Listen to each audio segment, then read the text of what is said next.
Well, guys, the chosen one, Tyron Woodley, is looking to break his 3-fight losing streak. He's got to take on the very tough Vicente Luque. Nick and I are talking about that great matchup at UFC 260 right now.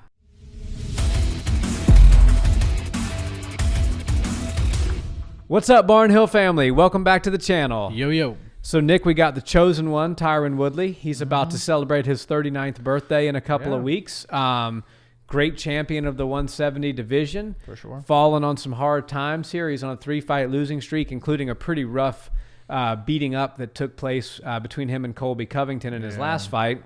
How do you see this one against Luque kind of playing out? You know, this is a great fight stylistically. And, you know, you never want to overlook Tyron Woodley. Of course, he's stumbled on some difficult times as of late, but he has only been locked in the cage with the best of the best in the world. Yeah. And, yeah, he might have got second place in some of those fights and some of those decisions. But needless to say, he's still one of the best 170 fighters on the planet. Yeah. And he's an older guy for the division, almost, 40 years old. So I feel like a lot of people are just kind of like, let's get this guy 3 or 4 fights where he gets his ass kicked and then give his walking papers. Yeah.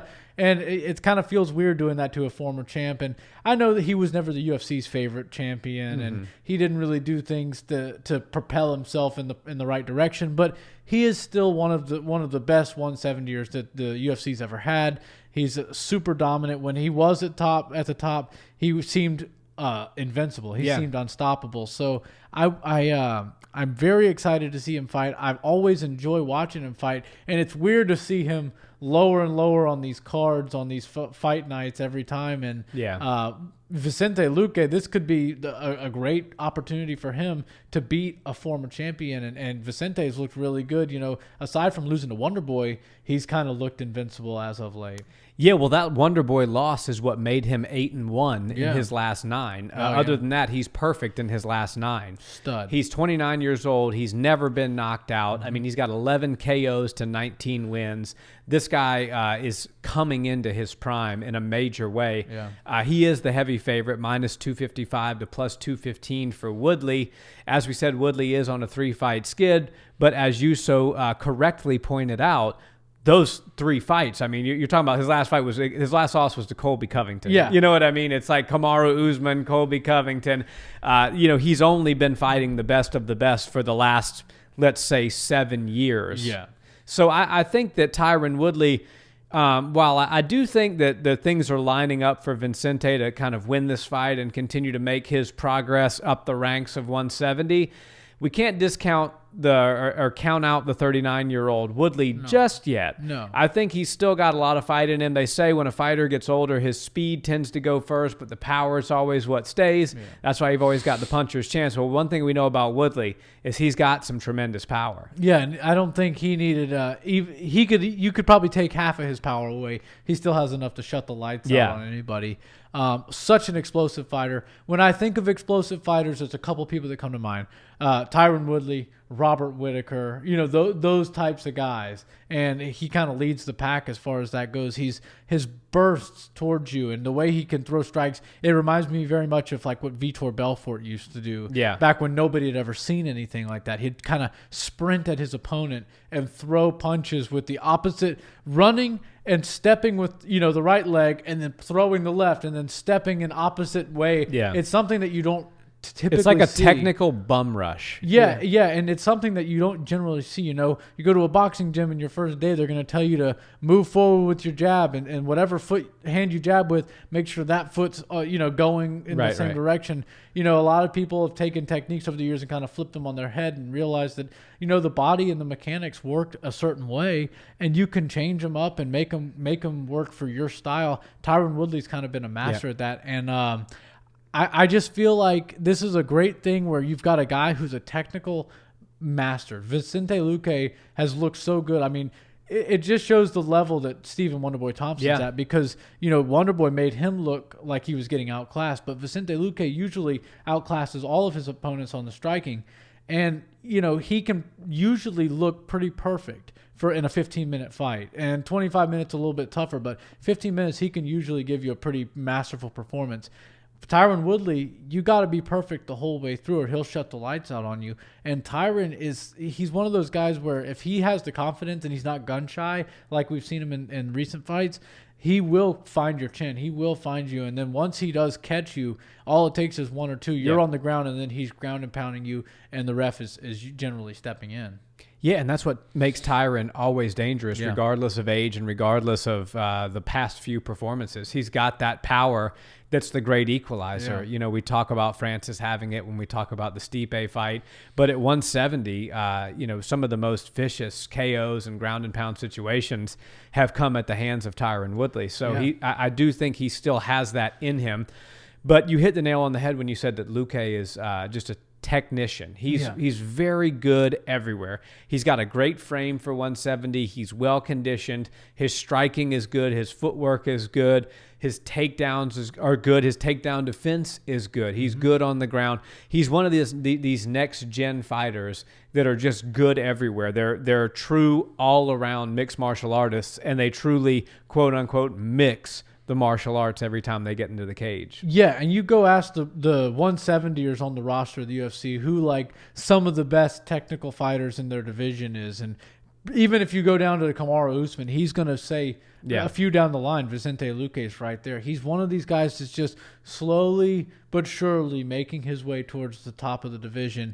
And it's going to become more and more undeniable as he gains experience. And like I said, this is a very big moment for him. This could be the biggest fight of his career. You know, he's going, I know he lost to Wonderboy, and Wonderboy's never been a champion, but Tyron Woodley has been a champion. If he's able to get a victory over this is very big for him.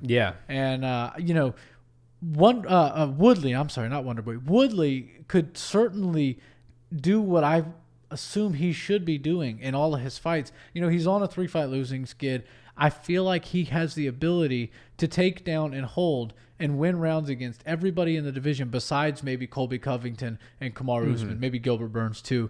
But, you know, do some things to make them keep their hands up and kind of shock them, and then take them down, grapple them, hold them down. Maybe not be the most exciting fighter in the world, but at least get back in the winning column to ensure yourself some more fights in the UFC. But it doesn't seem like he does that. He's kind of been gun shy over the past few fights, and that's the reason that I'm kind of leaning towards Vicente Luque in this fight, is because Woodley has just sort of seemed like mentally he's checked out, not of the fight, but of the fight game.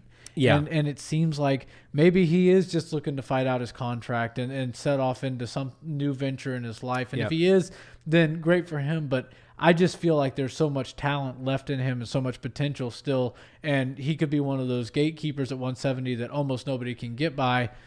He just has to have the passion and the heart for it still. And the question is, does a 39-year-old former champion, former Hall of Famer have any interest in being a gatekeeper, or is this all about belts or nothing for Woodley? Probably. You know, and he does like the hip hop. You know, he put his own rap album out. Hasn't done so hot since he started dipping his toes in other things. Hard to say whether that's because he's dipping his toes into those other things, or because he's getting older, or just simply because the competition at 170 is just getting that much better. I'm leaning towards Luque to win this. I'm leaning towards him winning all 3 rounds and cruising to an easy decision. The reason I say decision, Woodley's super hard to finish. It literally took Colby throwing everything, including the kitchen sink at Woodley, to finish him. Woodley's just as durable as they come. He's extremely hard to finish. And I think Luque will hit him with some hard shots. He will rock him. But ultimately, I think Tyron Woodley will have his wits about him, and he'll be standing on his own 2 feet come 15 minutes. Yeah, I want to pick Luque on this one. And you know, what I would like to see if Woodley is going to win is a dominant performance or a vicious KO, vintage style Woodley. But part of me is feeling, if I, you know, and I can't see into the future, I'm not like a psychic or anything like that, but I feel like this is going to be one of those situations where you have a guy in Luque who could benefit greatly from a win, and a guy in Woodley who could potentially get walking papers if he loses. But what we might end up having in this situation is the worst case scenario of Luque getting beat in a really dull performance, boring performance by Woodley, who's going to hold him down, you know, just guarantee he gets the win. And that's going to make the UFC angry and not incentivize them to give him any more fights on his contract or anything like that. So while I don't want that to be the case, for some reason my heart's telling me that might be what happens. We might see him win 2 rounds via boring-ish kind of stalling wrestling. And I don't want to see that. I want to pick Vicente Luque to fight a masterful fight and keep the range and keep the distance, but part of me doesn't see that happening. So you're picking Woodley. I think I'm picking Woodley, but I feel like if a crowd was in the audience, it would greatly change my decision because I feel like they would be booing. I feel like it would incentivize the ref to break him up a little bit, and it would give Vicente Luque some more chances to move around and be more of a striker and showcase his skills. This is a hard one for me. I really hate picking it, but you know what? Maybe I do see Vicente Luque getting a decision win. Yeah. I think maybe he can get himself off the ground a couple of times, and it might mess with Tyron Woodley's brain enough to where it just throws him off. Yeah, and see, that's what I'm leaning towards too, because I do think Woodley will get a takedown in this fight, but I think that Luque obviously is physically capable enough, more than physically capable enough, and technical enough to get back to his feet. Yeah. And I don't think Woodley's going to take him down and hold him down like we saw Holland versus Brunson last night. I don't think it'll be that type of situation at all. Luque will not be pinned to his back. I think he's good enough with the grappling and off of his back to create space, maybe get a sweep or just stand up in base, get to his feet, and continue the fight from there. So I do see him getting taken down, but I also see him getting back up, and I see him winning all 3 rounds. Yeah. You see what I do there? I sit all day long and I'm thinking about these fights happening. I think about who I am predicting to win, who I'm predicting to lose, how the outcome, all of this stuff. And then when we sit down to film these episodes, I'm like dumbfounded. I can't think of it's literally a toss up in my mind. I'm like, this could happen, that could happen. I don't really know what's going to happen. And the truth of the matter is we can't see into the future, but it's so funny. It's so raw when we're sitting here. Yeah. I don't have it just set in stone in my mind what I'm going to pick. And sometimes I'm tiptoeing back and forth as I'm literally speaking on the subject. That's what makes the sport so great is that you just never know. And there's so many factors and so many things could happen. Yeah. And I think it's worth noting that we don't discuss what we're going to talk about or script any of this out. Like these are just raw conversations with very little notes that we discussed before we just kind of talk about what the records look like, what the fight, are they on a win streak or a losing streak? And other than that, we're just sitting here talking. So I know sometimes we make a mistake and everybody lets us know in the comments, but this is just a real unfiltered conversation. Yeah. And full disclaimer to anybody, if you're listening to this and you want to, bet with us or bet with the Barnhills or anything like that,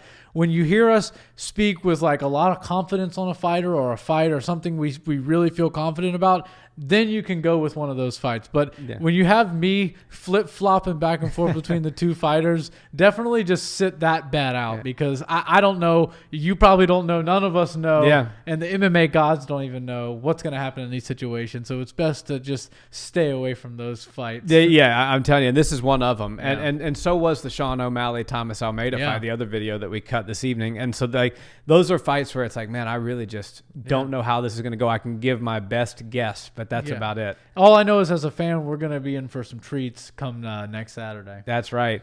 Guys, let us know in the comments, can the chosen one right the ship and finish out his career strong, or is this the beginning of the end for Tyron Woodley, and we're going to see Vicente Luque continue to rise in the rankings? We always love having great conversations with you guys in the comments, and please like, comment, and subscribe if you've enjoyed the video, and we'll check you out in the next one. Thanks, guys. Peace.